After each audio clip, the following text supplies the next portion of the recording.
In this video, we will be discussing American imperialism and its effect on the world.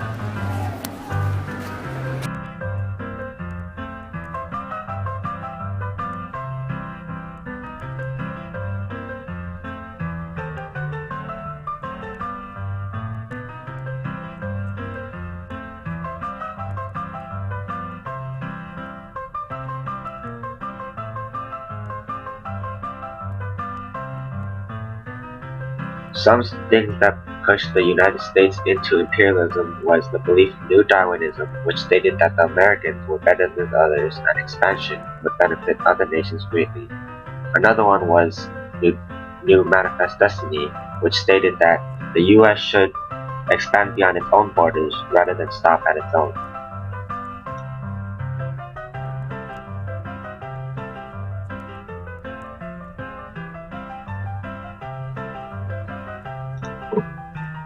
The first thing we're going to talk about is the Spanish-American War.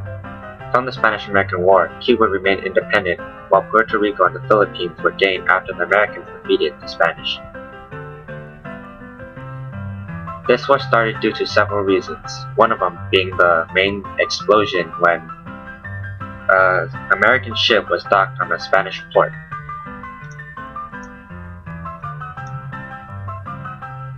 The reason why this story became so big was because of yellow journalism in America. Because of yellow journalism, which exaggerated all events, the American public became angry and thought that Spain was the reason that the Maine had exploded.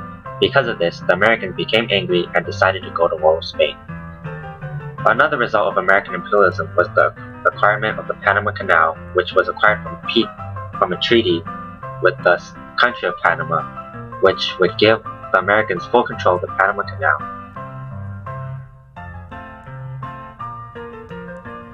Another important event was when the United States sent troops to quell the rebellion of the Chinese, where they were revolting against Western influence. This was important because it let America keep an open-door policy in China where they could acquire free trade.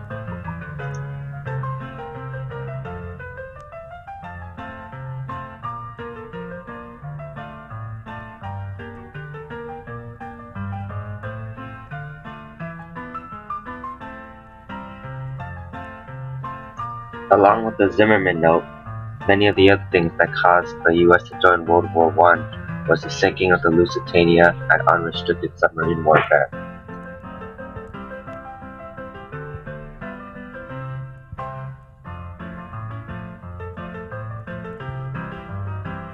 Now, after World War I ended, Woodrow Wilson decided to try to imprint his will onto the Paris Peace Conference.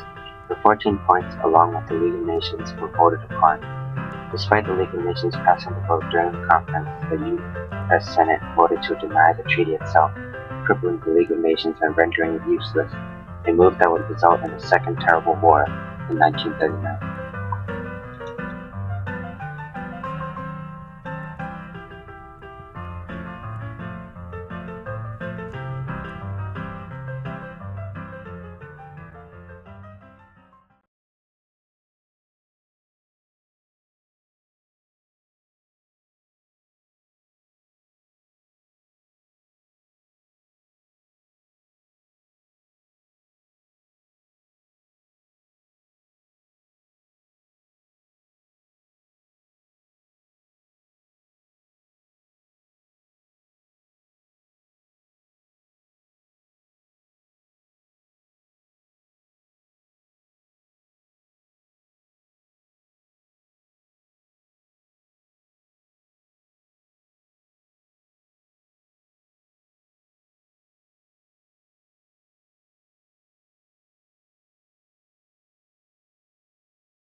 Remember, son, the key to foreign policy is to speak softly and carry a big stick.